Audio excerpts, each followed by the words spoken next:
Hello everyone, this is Jonathan Little for PokerNews.com. Today we have a hand from a €2,000 buy-in side event that I played at a tournament series in Europe recently.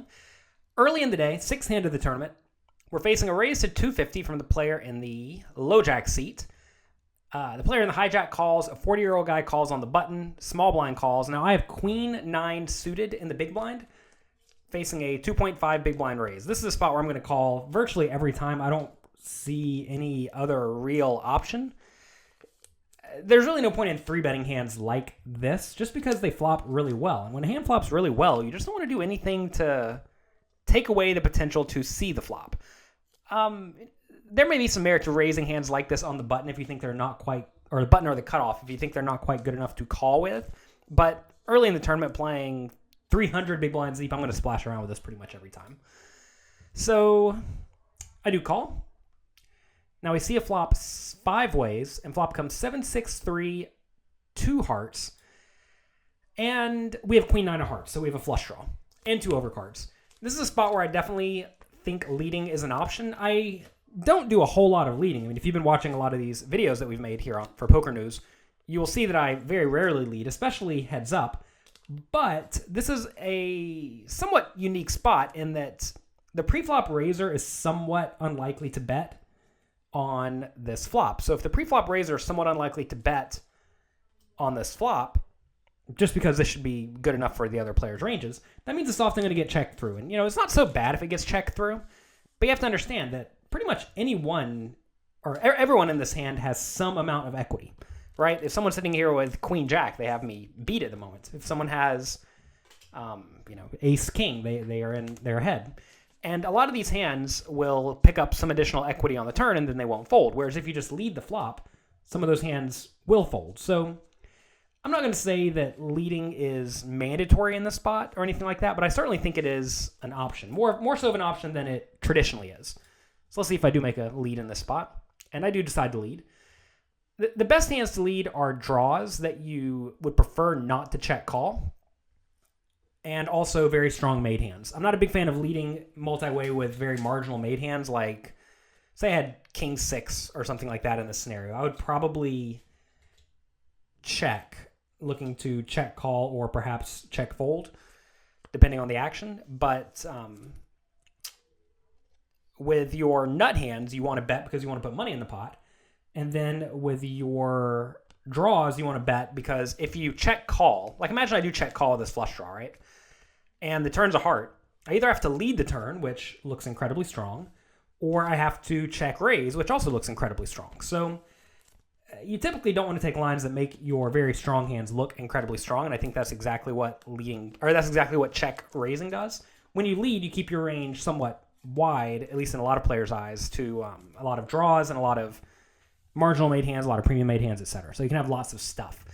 So anyway, you want to take lines that don't make your hand look like the nuts whenever you actually have the nuts. So I like leading here as opposed to check raising when it's very multi-way, if it's likely to get checked through. If the flop was instead ace king 3 with 2 hearts, well then I'm going to be very unlikely to lead.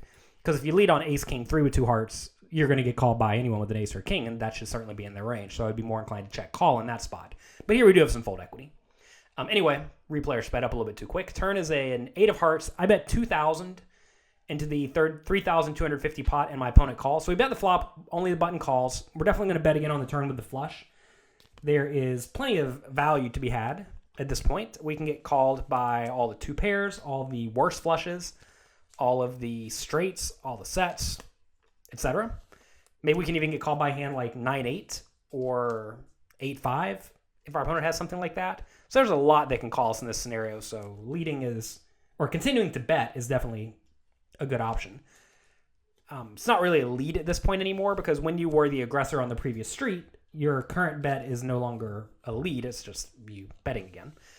So we do bet, and our opponent calls again. We're feeling pretty nice about the spot. Obviously, we could be beat by the ace or the king high flush or the straight flush, but that's pretty unlikely.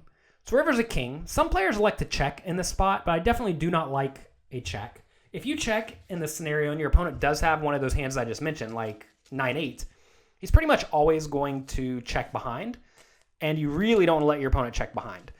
I'm not so sure I like my bet sizing at this point. You always want to ask yourself, what are you trying to get called by? And at this point, we're trying to get called by a hand like, well, 9-8 or 2-pair. And 2-pair is somewhat unlikely. I'm not going to say it's like incredibly unlikely or anything like that, but it is somewhat unlikely. So I think I would prefer a little bit of a smaller bet, mainly because we're just trying to extract value from marginal hands. Of course, if you're going to have a lot of bluffs in the spot, you should consider betting bigger. But if you think about my range, there really shouldn't be very many bluffs, right? Because all the flush draws get there. All the sets are still great. It's just kind of hard to come up with too many hands that are garbage at this point. I mean, like 8-5 is a pair, so I don't really want to be betting with 8-5.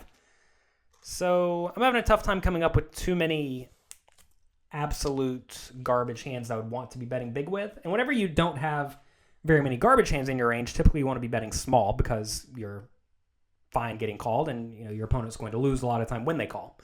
So I do bet 4,500. I would prefer a smaller bet. If my opponent raises on the river, that's going to be a really bad spot. I don't know what I would do. But luckily this time he does just call with the king high flush. So we end up losing this pot.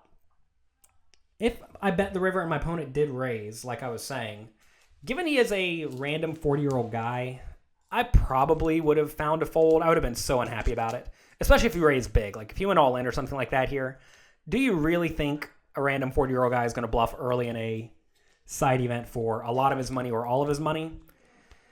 I don't know the answer to that. I would venture to say no, but clearly if I'm folding this hand, I'm folding one of the best hands in my range, and you always have to be careful when you're folding effectively the top of your range. Of course, I could have the ace or the king high flush. I would play them very similarly.